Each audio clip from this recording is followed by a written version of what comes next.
Hello friends, कैसे हैं सब लोग। स्वागत है आपका आपके यूट्यूब चैनल इरफान एकेडमी में। अब इसमें हमारे जो पढ़ रहे थे हम, उसकी एक क्लास और बची रह गई थी। देखो, जो भी बच्चे हमारे पास ऑफलाइन पढ़ना आना चाहते हैं वो आ सकता है। और बैच जो चल रहा है बहुत अच्छा चल रहा है। अभी काफ़ी टाइम है, 4 मंथ है। आप और अच्छे से अच्छे नंबर ला सकते हैं अपने बोर्ड एग्ज़ाम में। और जो आने में सक्षम नहीं है वो बच्चा हमारी वीडियो देखे, अच्छे से नोट्स बनाए। एक भी क्वेश्चन ऐसा नहीं होगा जो आपके बोर्ड के एग्ज़ाम में हमारी इस पढ़ाई में से नहीं आए। टोटल यहीं से ही मिलेगा आपका। बस इसी जितना हम लिखवा दें उसी को ही बार बार रिवाइज कीजिएगा। जो आने में असक्षम है, नहीं आ सकता हमारे पास, तो आराम से ऑफलाइन पढ़ सकता है। और मस्त करके पढ़ाया जा रहा है और बेहतरीन नंबर आएंगे, आप बेफिक्र रहिएगा। ठीक है। और बस आपको इतना काम करना है कि लाइक करना है और शेयर करना है। आपसे हम यही मांग रहे हैं, एक सब्सक्राइबर, लाइक और शेयर, और कुछ नहीं। ठीक है। अब हम चालू करते हैं बांट हाफ गुणांक या बांट हाफ फैक्टर। ठीक है नी। अब बांट हाफ फैक्टर होता क्या है। देखो, बांट हाफ फैक्टर उन विलियनों पर लागू होता है जब हम विलियनों को किसी पानी के अंदर या विलायक पदार्थ में डालने के बाद डिजोल्व कर दे, या तो वियोजित हो जाए या वो संयोजित हो जाए, तभी वन हाफ फैक्टर का हम उपयोग करते हैं। ठीक है नहीं। मतलब हम उन विलियनों पर इसका लागू करते हैं जो या तो वियोजित हो जाएं पानी में घुलने के बाद या संयोजित हो गए। सिर्फ उन्हीं विलियनों पर हम वन हाफ फैक्टर का उपयोग करते हैं। तो वन हाफ फैक्टर की अब डेफिनेशन लिख लेते हैं जो आपको आ सकती है। ठीक है नहीं, लिखेंगे। जब कोई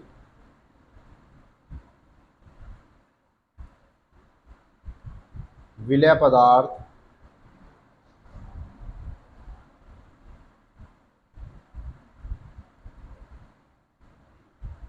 जब कोई विलय पदार्थ विलयन में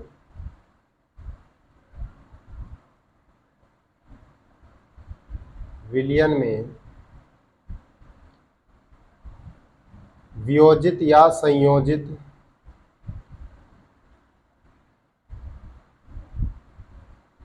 वियोजित अथवा संयोजित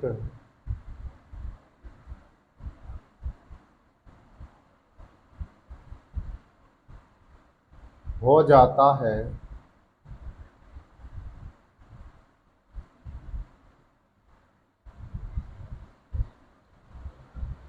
तब हम वांट हाफ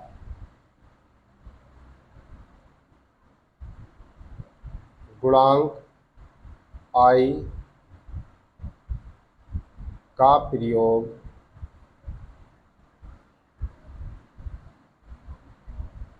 करते हैं। ठीक है, ये हो गया।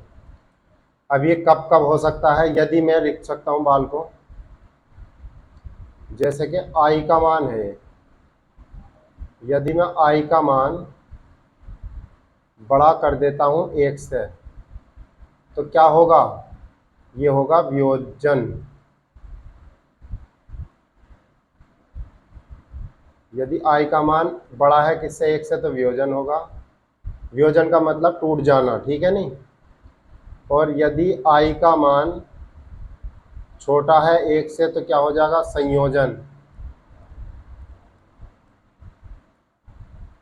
संयोजन का मतलब आप जानते हैं, मिल जाना, जुड़ जाना, या पदार्थों का जुड़ना। और यदि आई बराबर है किसके, आई 1 के, तो हम इसको क्या लिख सकते हैं, न वियोजन होगा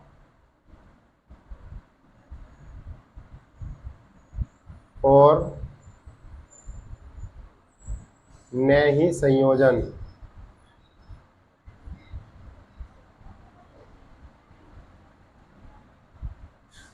याद रखेंगे ये बात। ठीक है नहीं। तो जब कोई विलय पदार्थ विलयन में वियोजित या संयोजित हो जाता है तब हम वन हाफ गुणांक का उपयोग करते हैं। यदि आई का मान 1 से बड़ा है तो वियोजन, आई का मान 1 से छोटा है तो संयोजन।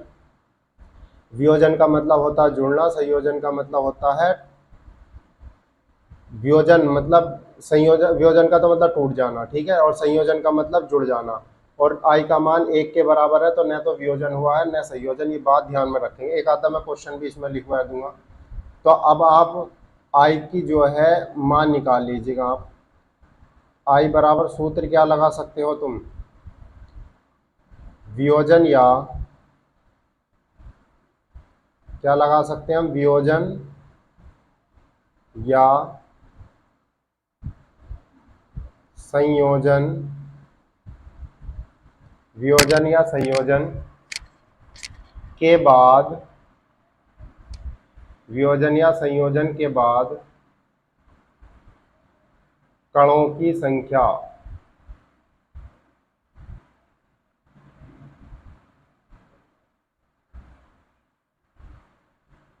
बटे में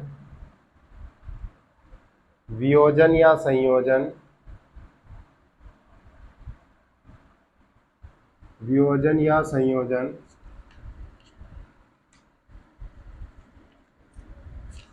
वियोजन या संयोजन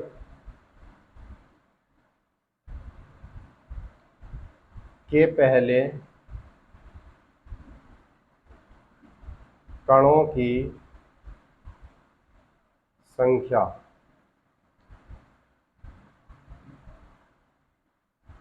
बस अब हम इसको क्या इसमें बंद कर देंगे ब्रैकेट में। अब आप इसको लिख लीजिएगा बेहतरीन करके, ठीक है। एक इसमें सवाल कराते हैं हम, जैसे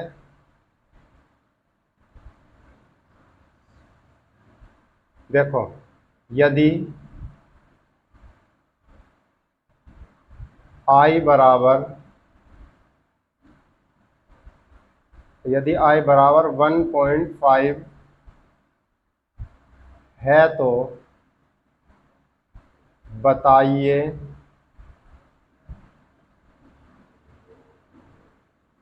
वियोजन हुआ या संयोजन, बताना बच्चे। तो देखो 1 पॉइंट आई का मान कितना निकल का दिखा रखा है इन्होंने, 1.5, एक से ज्यादा है तो एक से ज्यादा है आई का मान, तो क्या हो जाएगा इसका आंसर, इसका आंसर हो जाएगा वियोजन, ठीक है नहीं। और यदि यही में आई का मान कितना लिख देता 0.5, तो कैसा हो जाता तुम्हारे पास संयोजन। अब क्या हो जाएगा इसका वियोजन हो जाएगा, ठीक है नहीं।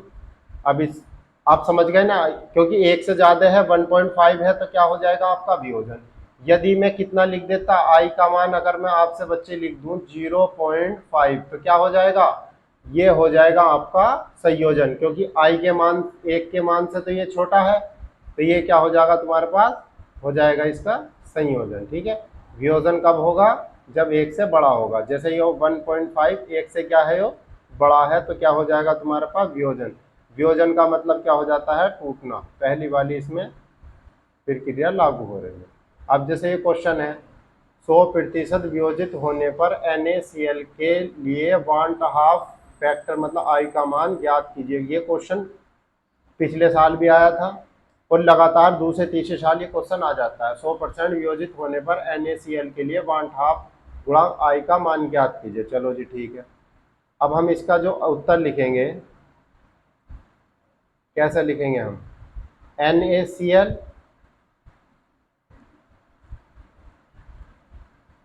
ये लिखा मैंने NaCl, तो ये किस किस में टूट सकता है, एक तो Na+ में टूट सकता और Cl- में टूट सकता। तो Na के अणु कितने हैं, एक है टोटल, और इसके कितने अणु बने, एक और एक ये बना, टोटल कितने बने इसके, इसके हम जानते हैं टोटल कितने बने, दो। तो 1.5 गुणांक आई का मान कितना होगा, ये है वियोजन के बाद अणुओं की संख्या, कणों की संख्या लिख देंगे हम, वियोजन के बाद कणों की संख्या बटे में वियोजन से पहले,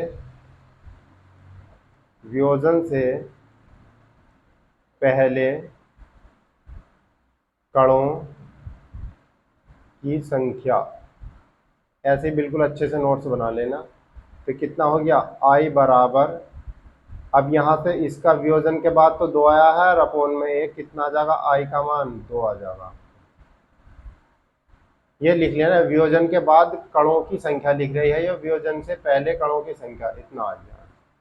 अगला क्वेश्चन देखो, 100% वियोजित होने पर K2SO4 का 1/2 आई फैक्टर का मान ज्ञात कीजिए। तो हम करेंगे, जब हम इसका उत्तर करेंगे कितना आएगा निकल के 1/2 फैक्टर आई का मान, ये है K2SO4।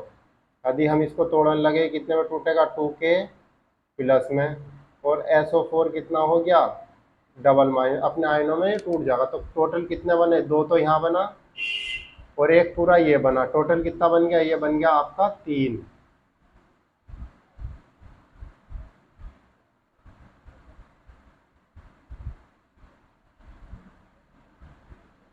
टोटल कितना बन गया, ये 3, और इधर कितना रह गया, 1। तो आई का मान कितना हो जाएगा, वियोजन के बाद अणुओं की कणों की संख्या और वियोजन से पहले कणों की संख्या, तो आई का आपको टोटल मान कितना आया है, 3। अब ये है 1/2 गुणांक व अणु संख्या गुणधर्म में संबंध। तो इसको कैसे करेंगे, हमारे पास अणु संख्या गुणधर्म कितने हैं, 4 हैं। तो देखो कितना आसान है इसको करना। ये करेंगे हम, वाष्प दाब में अवनमन, वाष्प दाब का आपेक्षिक अवनमन भी कह सकते हैं। अवनमन का मतलब भी क्या होता है, कमी होता है, ठीक है नहीं। तो वाष्प दाब का आपेक्षिक अवनमन का सूत्र क्या बच्चे, पी नोट बी माइनस के पी अपोन में पी नोट बी बराबर, ये यही तो था एक्स है। तो जब हमें 1/2 गुणांक का मान निकालना हो तो हम क्या लगा देंगे, यहाँ इनके आगे आई लगा देंगे, जो 1/2 गुणांक से इसकी गुणा कर देंगे और यही हो जाएगा आपका फॉर्मूला, बस ठीक है। हमें यहाँ आई से क्या कर देंगे, इसकी मल्टीप्लाई कर देंगे, इतना हो गया। ऐसे ही हम क्या करेंगे, क्वथनांक में उन्नयन, क्वथनांक में उन्नयन आपसे पूछा जा सकता है, 1/2 गुणांक तथा अणु संख्या गुणधर्म संबंध। और क्वथनांक का उन्नयन का सूत्र क्या, डेल्टा, ये लगा देंगे टीबी बराबर केबी, और गुणा में क्या था तुम्हारे पास, मोललता, यही तो है। तो बस हम इसके आगे क्या लगा देंगे, इसके आगे लगा देंगे हम कुछ, और बस कुछ भी क्या लगा सकते हैं, ये लगा देंगे हम इसके आगे, ठीक है। ये लगा देंगे इसके आगे, आई से इसे गुणा कर देंगे, और ये आपका हो गया 1/2 गुणांक और अणु संख्या गुणधर्म में संबंध हो गया आपका। अब क्या रह गया तुम्हारे पास, ये हो गया वाष्प दाब में अवनमन हो गया, क्वथनांक का उन्नयन हो गया। अब हम अगले पेज में लिखते हैं तीसरा। तीसरा क्या है तुम्हारे पास, हिमांक में हिमांक में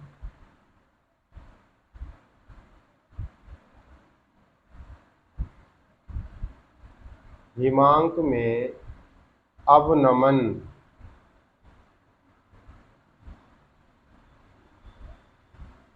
अवनमन, और हिमांक में अवनमन कितना बनता है, डेल्टा टी, और ये बनता एफ से। बाल को ये जानते हो एफ क्यों लिया गया, क्योंकि हम जानते हैं क्वथनांक में उन्नयन में बी क्यों लिखा जाता है, ये पता चलता है। देखो बी जो लिया जाता है, क्योंकि हम उन्नयन जो क्वथनांक बॉइलिंग पॉइंट बोलते हैं, तो हम बी से लिख देंगे बॉइलिंग पॉइंट, इंग्लिश में बी, क्वथनांक को बॉइलिंग पॉइंट बोलते हैं, तो इसलिए बी लगा दिया हमने। और हिमांक को जो बोलते हैं वो फ्रीजिंग पॉइंट बोलते हैं, तो इसीलिए एफ लगाते हैं। तो यहाँ आ जाएगा के एफ, और गुणा में क्या लगा देंगे हम, मोललता।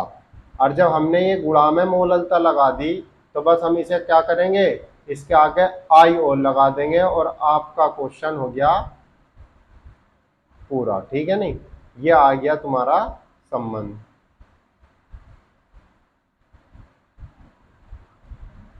अब हमें क्या करना है, अब हमें नेक्स्ट करना है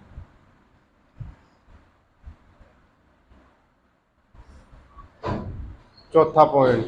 चौथा क्या था आपके पास, 4 नंबर पे परासरण था दाब, परासरण दाब।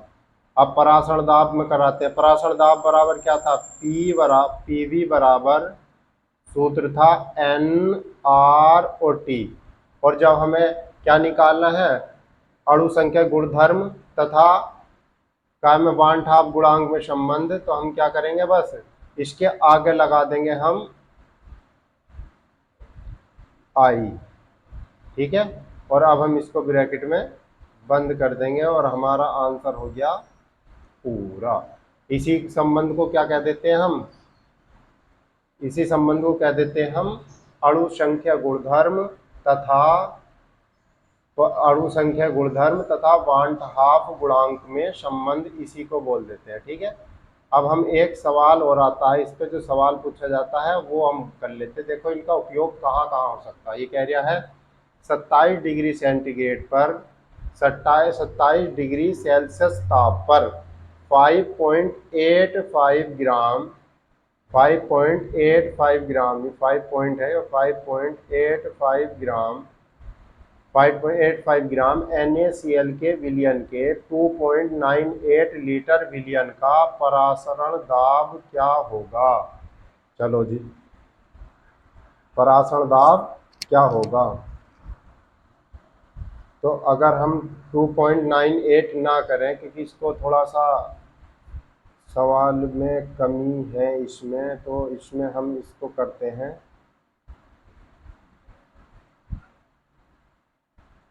ये है 3 लीटर है बच्चे। यहाँ पर इसमें सवाल में कुछ गड़बड़ी है, तो गड़बड़ी है तो हम इसको गड़बड़ी को पहले तो हम इसको सुधार लेते हैं गड़बड़ी।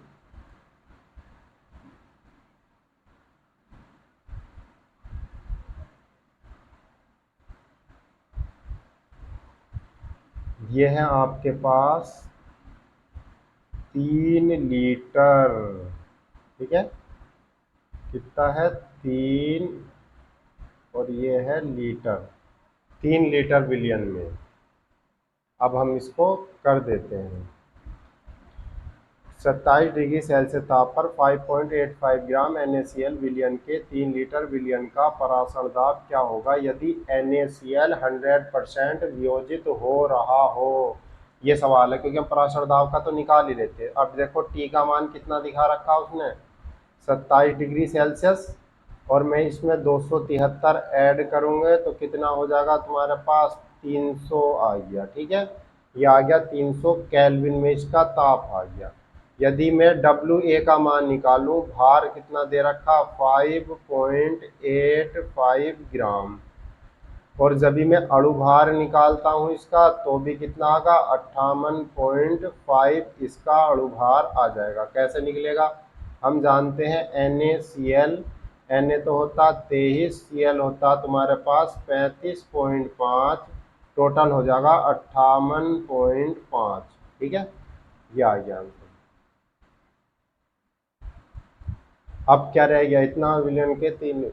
अब हमें V का मान कितना दिखा रखा बच्चे, 3 लीटर दिखा रखा, ये हो गया।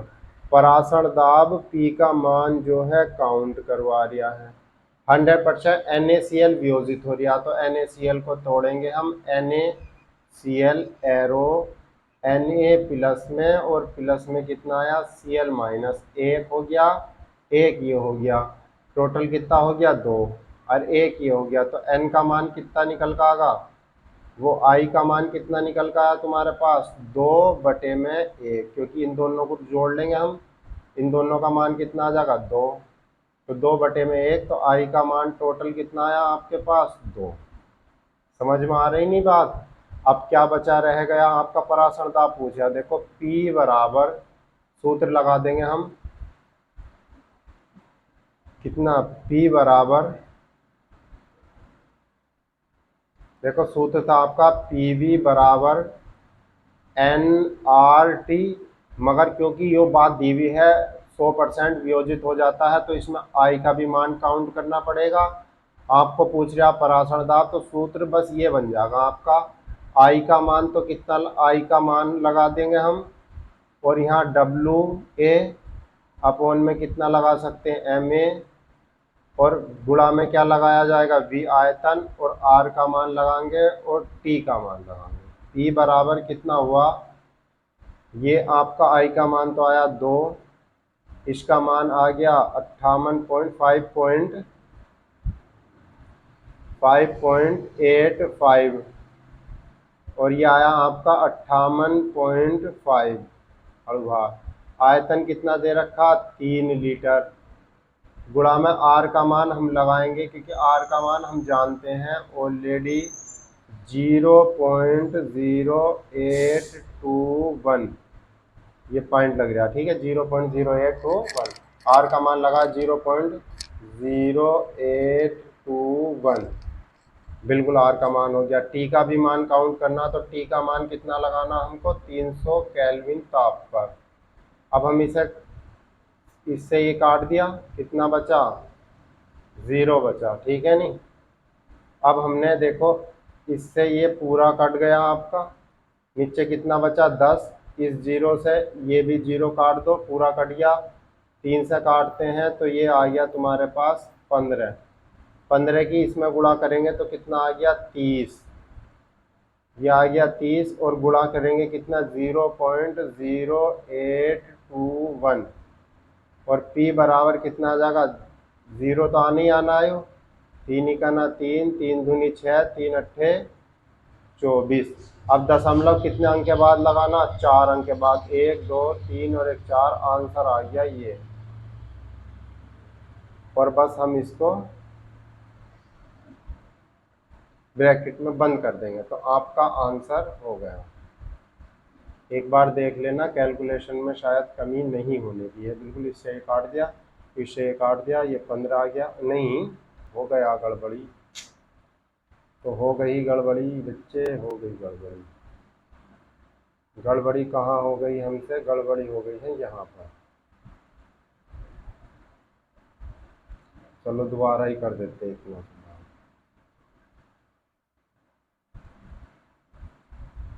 ये 2 मान रखा है इसका, इसका कितना है 5.85, और टोटल अणुभार कितना है 58.5, और बी बच्चे आयतन कितना है इसका 3 लीटर। आर का मान लगाएंगे हम 0.082, पर इतना भी लगा सकते हैं तो भी कोई बड़ी बात नहीं है। और टी का मान कितना है आपका 300 केल्विन ताप, ये भी लगा दिया। देखो पॉइंट हटाओ, यहाँ से पॉइंट हटाया, एक 0 यहाँ ऐड करना पड़ेगा, इस 0 से हम ये काट देंगे, और हमने इससे ये पूरा काट दिया, और जब 3 बचा तो 3 दही 30 आ गया। इसकी इसमें गुणा करेंगे तो कितना आ जाएगा, ये आ जाएगा तुम्हारे पास 20, और गुणा में आपका बचा 0.0821। बस मल्टीप्लाई करते हैं, 0 तो आना ही आना होगा, 2 ही करना 2, 2 ही करना 2, 2 दूनी 4 और 2 अट्ठे 16। कितने अंक के बाद पॉइंट लगने, 2 और 2 4 अंक के बाद, 1 2 3 और 1 4। आंसर जो आया आपका ये आ गया। आंसर लिख सकता हूँ मैं इधर, P बराबर 1.642, ये हो गया मेरा। इतने वायुमंडलीय दाब आपका आंसर आ जाएगा। बस आपको इतना ही करना है, और ये आज आपका चैप्टर फिनिश हो गया। इसके बाद नहीं, अभी एक स्लाइड और रह गई है, ये और रह गया अपसामान्य अणुभार या सामान्य अणुभार। बस इतना ये टॉपिक और रह चुका है। इसके बाद आज आपका चैप्टर ये बिल्कुल फिनिश हो जाएगा। और जो बच्चे ने नोट्स अच्छे से बनाए होंगे वो बार बार रिवाइज कीजिएगा। इससे अलग आपको कुछ भी पढ़ने को ज़रूरत नहीं है, ठीक है नहीं, आपको ज़्यादा पढ़ने की ज़रूरत नहीं है। अब मैं बताता हूँ अपसामान्य अणुभार होता क्या है। तो अपसामान्य अणुभार जो होता है तुम्हारे पास वियोजन या संयोजन की स्थिति में, क्या वियोजन या संयोजन की स्थिति में यौगिकों का अणुभार परिवर्तित हो जाता है। समझ आ रही नहीं बात। देखो जब कोई पदार्थ या तो वियोजित हो जाए या संयोजित हो जाए तो उसका अणुभार जो होता है ना परिवर्तित हो जाता है। यही परिवर्तित अणुभार अपसामान्य अणुभार के नाम से जाना जाता है। अपसामान्य अणुभार भी कहते हैं इसको, और तुम्हारे पास इसको असामान्य अणुभार भी कहते हैं। ठीक है, मेन बात दोबारा समझिए, जब कोई पदार्थ वियोजित या संयोजित हो जाता है तो उसका अणुभार बदल जाता है। इस बदले गए अणुभार को ही क्या कहते हैं हम, अपसामान्य अणुभार या असामान्य अणुभार कहते हैं। लिखते हैं इसकी परिभाषा, क्या लिखेंगे हम, वियोजन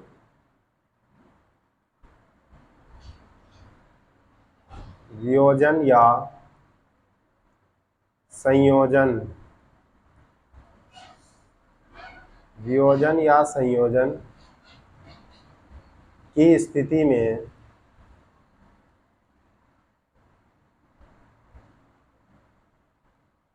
में यौगिकों का अणुभार बदल जाता है।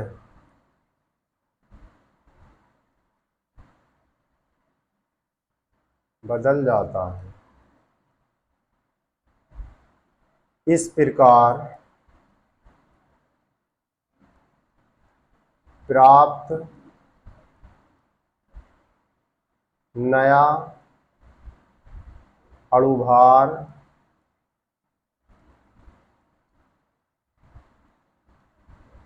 असामान्य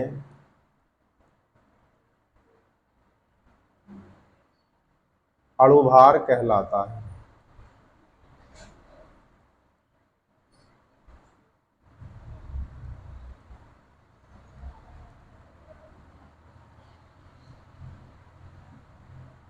ओके, बस इतनी बात आप याद रखेंगे। इसका कोई एग्जाम्पल और दे देता हूं मैं।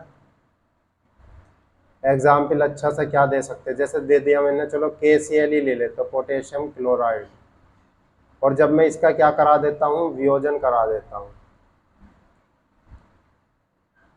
वियोजन करा दिया कि किस में टूटेगा, K+ में और Cl- में। ठीक है नी, तो अब कितने भागों में टूट गया, ये 2 में। अगर मैं इसका सामान्य अणुभार निकालूं, सामान्य अणुभार, तो इसका सामान्य अणुभार कितना आगा, 39.35.5। कितना है बच्चे, 5, 9 5 14 का 4 हासिल 1, 3 और 3 6 और 1 7, इतना आ गया। ठीक है, और तुम्हारे पास होगा असामान्य अणुभार, असामान्य या अपसामान्य, असामान्य, अपसामान्य में भी आता क्वेश्चन के नाम से असामान्य अणुभार। कितना आ सकता है इसका, यह है 74.5 अपॉन में 2। कितने भागों में टूट गया था, ये 2 में, तो लगा दिया हमने 2। कितना हो गया, इस तुम्हारा हो गया 37.25। सही है, बस इसका आपका ये हुआ। इसी से ही अब वांट हाफ फैक्टर निकालना। अब हम वांट हाफ फैक्टर आई का मान क्या निकाल लेंगे, आई बराबर, एक सूत्र और याद रख लेना, हाँ ये और सूत्र बचे, तो आई बराबर हम क्या निकाल सकते हैं, सामान्य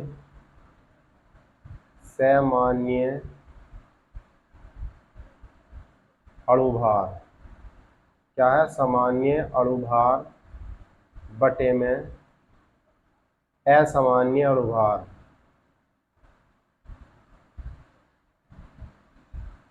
असामान्य अणुभार, इसको हम क्या कर देंगे, ब्रैकेट मान रखो बच्चे। सामान्य अणुभार तो कितना, 74.5, और ये है तुम्हारे पास 3725। पॉइंट हटाओ बच्चे, 0 बढ़ा लो, और ये कितनी बार डिवाइड हो रहा है, 2 बार। तो आई का जो मान लिख देंगे हम, यहीं लिख देता हूँ मैं कोने में, को आई का मान आ गया 2।